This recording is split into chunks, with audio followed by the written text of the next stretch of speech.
to show you how we can create a figure such as the one displayed here. So that's a figure that displays the individual changes that have occurred pre to post an intervention, as well as the mean changes for the group, which we can see in the black here. So this black line is the mean change, and the grey lines are the individual changes from pre to post an intervention.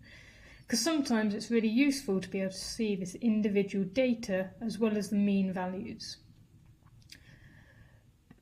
So over here I've got the data, so I've got a column of pre-data, a column of post-data, so this could be any type of intervention, and then just my participants 1 through to 5.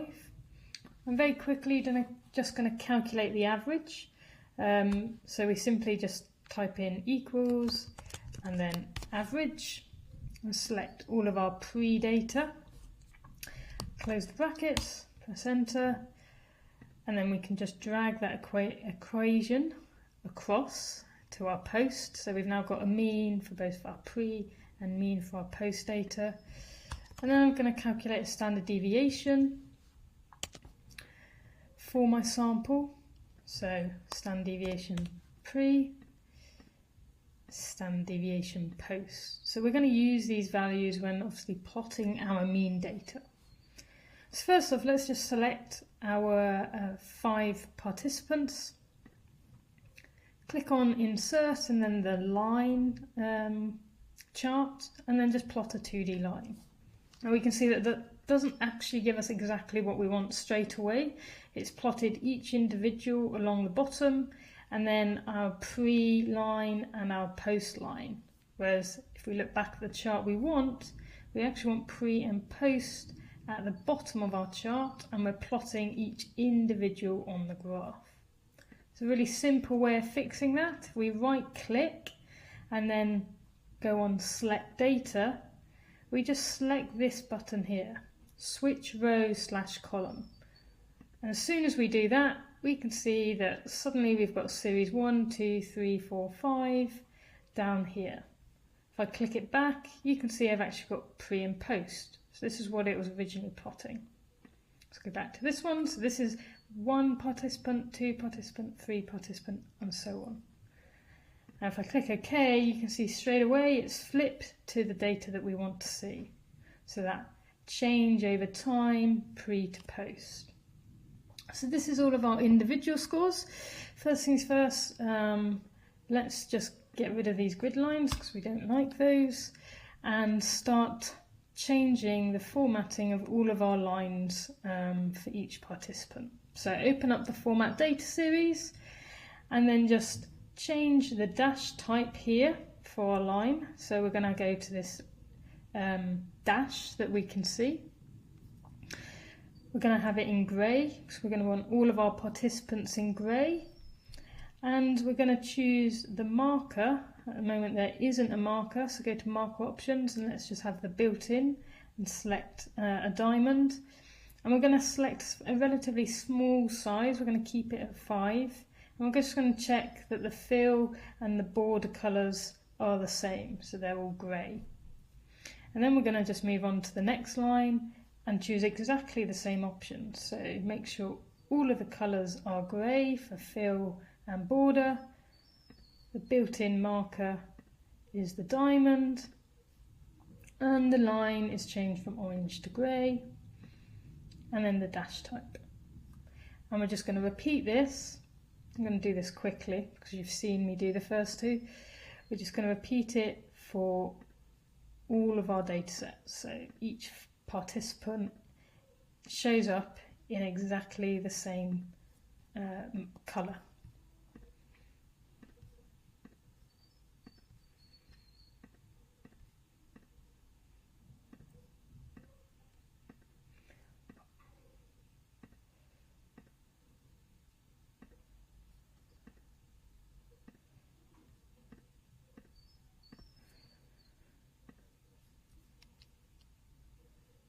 Nearly there, just the final one. Does get a little bit trickier trying to make sure you select the right line as they get closer together.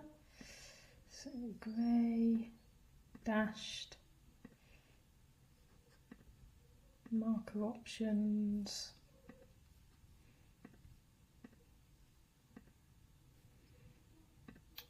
And fill colour. You can see I didn't actually change the line here, the line colour to the right colour. So let's just quickly change that over. And this one didn't play ball with the line either. So let's change that back over. And there we have it. So all of the lines are now as we'd like them. So they're dashed for each participant and small little markers for their pre and post data. I'm now just going to quickly also tidy up the axes while I'm here so that we have a solid line that is black. Oh. Don't fill that in. So we're going to have a solid line which is black. There we go. Make that 1.5 and similarly along the bottom. So we're just going to make that line black and 1.5. I'm going to get rid of the chart title because remember when you're presenting this in any of your dissertations or modules you'll have a figure caption. And because it's a nicer font, I'm going to put it into Arial and change all of the font to size 12.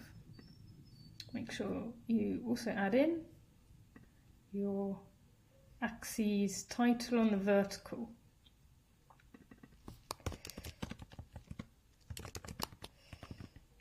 So whatever this data is, and make sure you put the units in as well. So now I'm just going to add the mean data. So we're going to go back into select data. I'm going to go on this cross button here and I'm going to name it. I'm going to select my mean here, so it's going to be called mean. My Y values, so make sure you press the trackpad down and then drag it across so we select both pre and post data. Press enter and then press OK. And you can see that this nice green line here has popped up. So I'm going to change that green line to a black line. Because when we're reporting, we like to actually prefer things in a monochrome, so a black, white and grey scale, rather than colours. Just because it's often easier to be able to interpret, and particularly it accommodates those who may be colourblind as well. We're going to put in a marker, and because it's the mean, let's keep it a square for this one, we're going to make sure that that marker is actually relatively big. Let's maybe keep it a size 8, so it's bigger than the individual data points, and that's really important. So it's really important that you can distinguish between the mean data and the individual data. And I'll make sure that I'm going to go through and change everything to the same colour, so black all the way through. So now we've got a nice mean data plotted, and it can stand out against the individual changes. Let's add the error bars to this. So if I click on my data point, go to add chart element, and then go error bars, standard deviation. You can see that's not actually the data I want there. So if I click on the error bars, so you can see that the error bars on both sides are highlighted, and I make sure I go format error bars and this chart tab, you can see I get these options. I get an option of whether I want both directions or whether I just want it at the bottom of the chart, or if I just want it at the top. So we want both.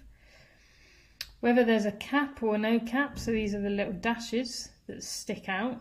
So you can see tiny little dashes here. We want to keep those usually.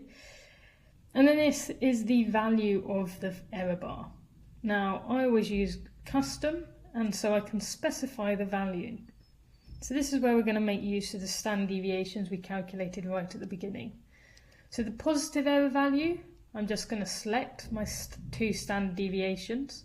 So again, just drag across, so we've got both our pre and post data selected, and do the same for our negative. So we want the standard deviation values to be both the same above our mean and the same below our mean.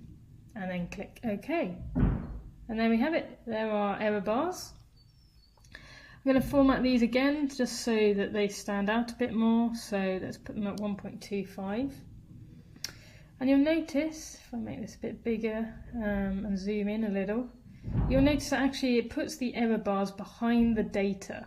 And that's not really ideal. We want the mean to sit on top of our individual changes. So a workaround that I found out that we can do is actually if we plot our mean data on a secondary axis. So if we go back into Format Data Series, click on this tab button, and then we'll see we've got primary axis and secondary axis. Make sure your mean data is selected, and then click secondary axis. And what that does is it's actually now putting your mean data on this secondary axis over here. But because the axis has the same numbers as our axes over here, it makes no difference with how it's presented, only that now, as I zoom in, you'll see our error bars sit on top of our individual changes. I've just noticed that those error bars are grey, and I want those in black to represent my mean. So I'm just going to change that colour. Now, I'm going to then delete these, because remember in your figure captions, this is where you'll put the information. Your figure caption would read, individual changes are represented in grey dashed lines and markers, and mean is represented in black. So that you need something like that in your figure caption, rather than having it here in your actual figure. You'll also notice there's a lot of white space. Because our data starts, our lowest data point is 50, there's all this white space from 0 to 40 that isn't being used. So what I like to see is actually that the scaling is appropriate on our axes. So let's click on the axes, and again, so our Format Axes box will pop up. And then we've got a chart option, so make sure this chart option is ticked. And then we've got the bounds, minimum and maximum. This denotes the start and end points of our y-axis. And you can see it starts at 0 and it finishes at 120. So over here, we go from 0 up to 120. So I'm going to change these. Well, I'm just going to change the bottom one actually and put 40. And you can see it automatically also rescales the maximum to 110 based on actually the major unit that we have here. The major unit states at what number it goes up in. So 40, 50, 60, it's going up in tens, and that we can see here.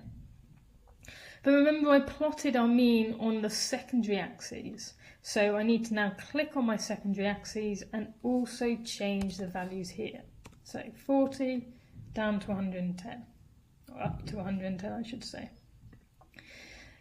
Now, because we've been sneaky and added this secondary axis to plot our mean data, we're going to hide it when we present it. So I'm just going to click on the numbers here and delete them, just to hide my secondary axes. And now we've got a nice looking graph with only one axis that is appropriately scaled from 40 to 110. You would put your label here of your data. We've got pre and post at the bottom, and we've got a nice chart where we can see all of the individual changes as well as the mean change going on. So that's a nice quick video for you of putting together this individual change, which might be useful for some of you, particularly if you have smaller sample sizes.